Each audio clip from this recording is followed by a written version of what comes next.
नमस्कार दोस्तों, स्वागत है आपका आपके अपने YouTube channel the acute traders में।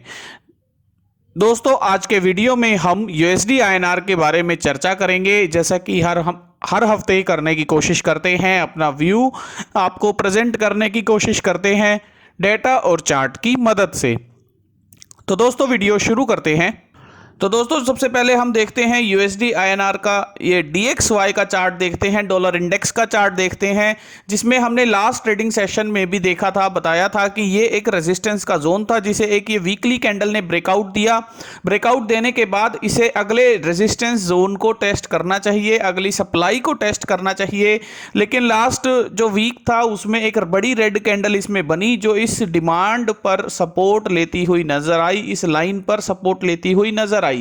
तो अभी आगे क्या, डॉलर इंडेक्स में यदि ये इसका लो ब्रेक होता है, जो कि ये डबल लो बन चुका है, 2 हफ्ते का लो सिमिलर हो चुका है, तो ये लो यदि ब्रेक होता है तो डॉलर इंडेक्स जो है इस कंसोलिडेशन जोन में आ सकता है।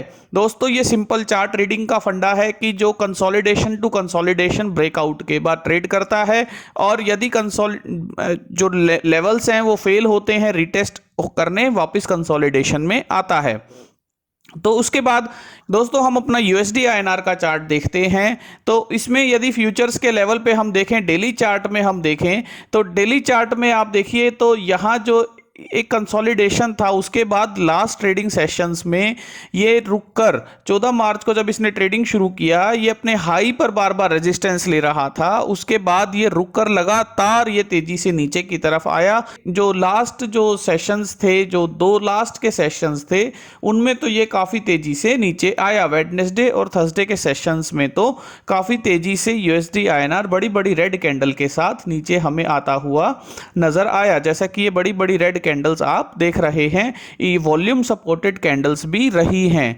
तो दोस्तों, इससे क्लैरिटी ये मिलती है कि USD INR ने जो अभी हायर लेवल्स हैं वो रिजेक्ट किए हैं। इन लेवल्स को तो रिजेक्ट किया ही है, साथ में जो लास्ट वीक में ये जो लेवल्स थे जहां इसने एक सप्लाई लिया था, फिर इस सप्लाई को रीटेस्ट करके, फिर इस सप्लाई को रीटेस्ट करके एक फेल का पैटर्न दिया है, इसका लो ब्रेक किया है। तो दोस्तों, जब भी एक चार्ट का पैटर्न, एक और तरीका ये बताता है कि जब भी एक डोजी कैंडल, रीटेस्टेड डोजी कैंडल, जैसे ये डोजी बनी फिर एक ये जाने की कोशिश कर रही थी, तो जब भी ये रीटेस्टेड डोजी कैंडल यदि फेल होती है, उसका लो ब्रेक होता है, तो तेजी से कैंडल, अगली कैंडल नीचे की तरफ आने को पूरा तैयार रहती हैं। तो इस तरह से हम डोजी के पैटर्न्स को भी समझते हैं। तो दोस्तों, ये एक डोजी के पैटर्न से, डोजी के थ्योरेटिकल पैटर्न से भी तेजी से नीचे आया, और हमें समझ आई, हमें कहानी समझ आई कि USD INR में जो 76.5 के या 76.75 के लेवल्स हैं वो अप्रिशिएबल लेवल्स हैं। यहाँ आपको हैवी सप्लाई अभी फिलहाल में और देखने को मिल सकती है। तो दोस्तों, इसके बाद यदि हम आवरली चार्ट पर शिफ्ट करते हैं, और आवरली चार्ट पर जैसा कि हमने लास्ट ट्रेडिंग सेशन में एक ये आपको लाइन ड्रॉ करके दिया था,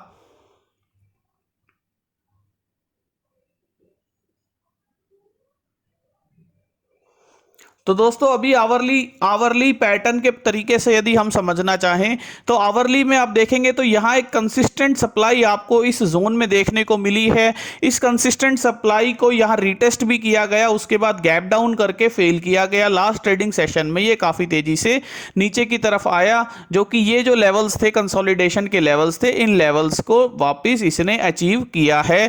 टारगेट जो काफ़ी ट्रेडर्स जो ब्रेकडाउन के टारगेट देते हैं, कंसोलिडेशन का लो देते हैं, तो वो टारगेट अचीव किया है।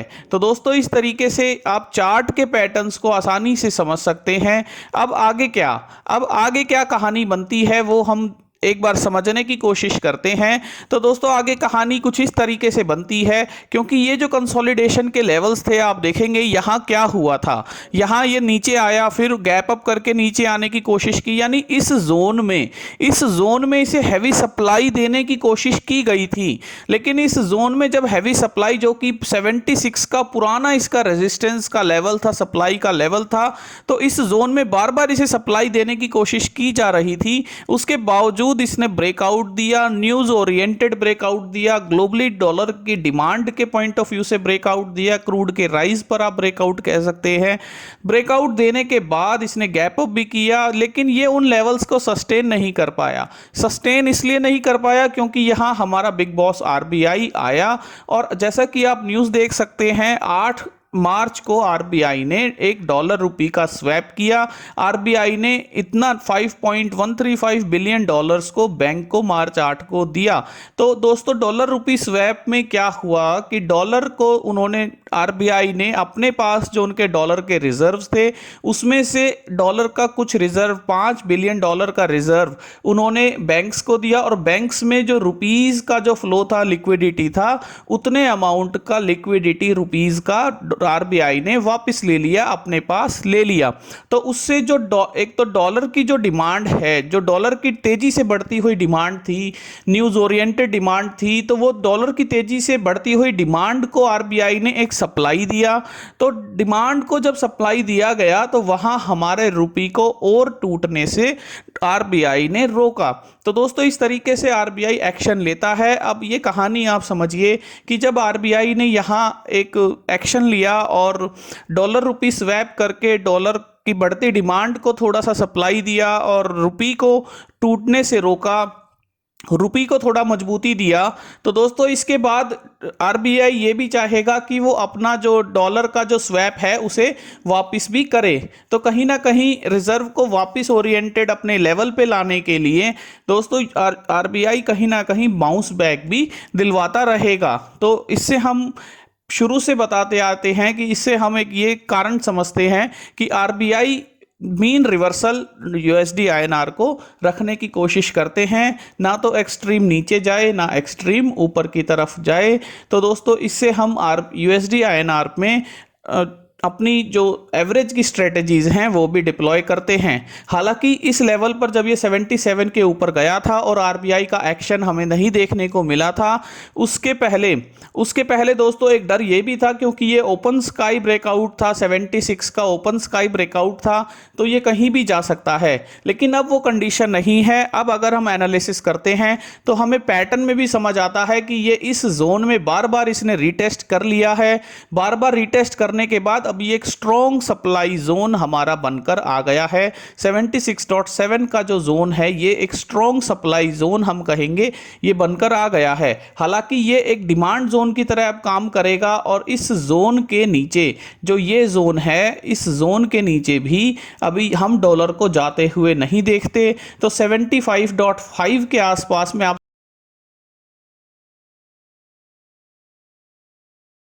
और इसके नीचे अभी हम फिलहाल यूएसडी आईएनआर को इसके नीचे उतना तेजी से जाते हुए नहीं देखेंगे। और ये यूएसडी आईएनआर अभी अगर आप बड़ी रेंज की बात करें तो 75.5 से लेके 76.8 के आसपास में एक ये बड़ी रेंज निकल कर आती है। तो यूएसडी आईएनआर अभी इस रेंज में रुक सकता है, इस रेंज में सस्टेन कर सकता है। हालांकि यूएसडी आईएनआर इस बीच में भी ट्रेड ले सकता है, इस बीच में भी जो इसका जो इसका ये जोन है, इस जोन में भी ट्रेडिंग कर सकता है। तो दोस्तों यहाँ हमें ये कहानी यूएसडी आईएनआर के पॉइंट ऑफ व्यू से चार्ट देखने से समझ आती है। अब डेटा एक बार समझ लेते हैं, डेटा देख लेते हैं। तो डेटा में आप देखेंगे तो लास्ट ट्रेडिंग सेशन में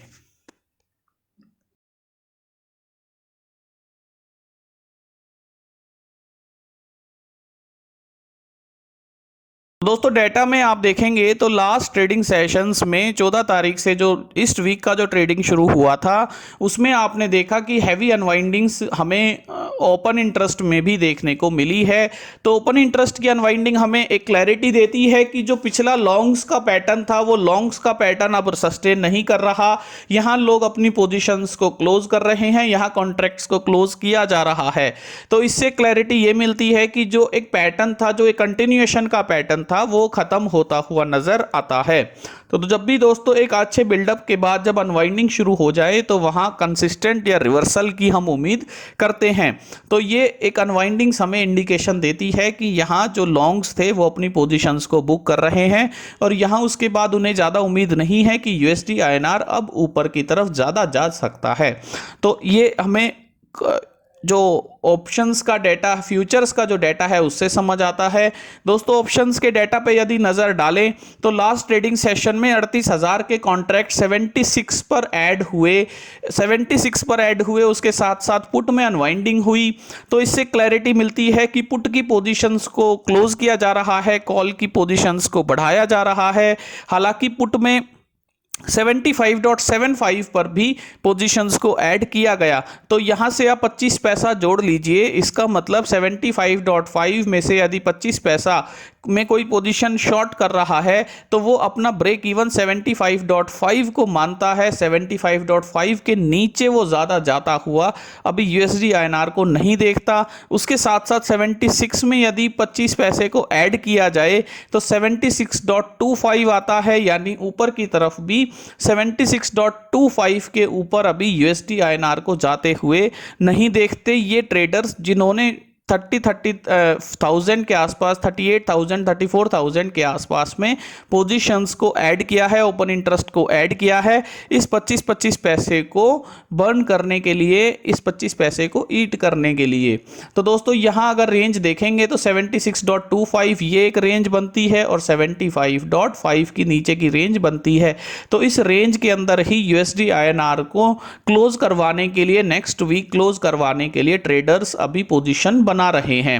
तो इससे क्लैरिटी हमें एक और मिलती है कि जैसा कि हम हैवी रेजिस्टेंस जोन 76.5 का देख रहे थे, तो ऊपर की तरफ आप एक छोटा हेज लेकर इन कॉल्स को भी राइट कर सकते हैं और कुछ पैसे यहां ईट कर सकते हैं।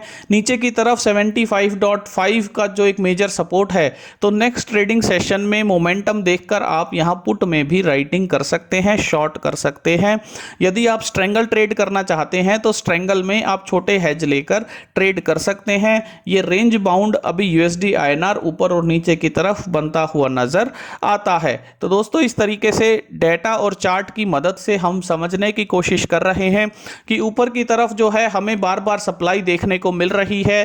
तो सप्लाई देखने को मिल रही है तो हम ऊपर की तरफ कॉल्स को राइट करके वहां कुछ पैसा कमा सकते हैं। एक प्रॉपर हेज लेकर ज़रूर कीजिएगा। और नीचे की तरफ क्योंकि ये एक डिमांड का काम करेगा तो इसके नीचे की पुट को भी हम राइट कर सकते हैं। और यदि हम स्ट्रेडल एट द मनी पर ट्रेड करना चाहें तो एक प्रॉपर आयरन फ्लाई बनाकर हम उसमें भी पोजीशन ले सकते हैं। 76 में अभी 38 और 24 62 पैसे के आसपास में अभी आपको मिल रहा है।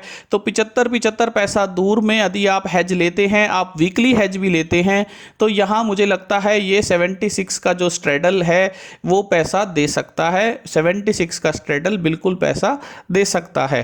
तो दोस्तों इस तरीके से मैंने अपना व्यू आपके साथ शेयर करने की कोशिश की। Thank you.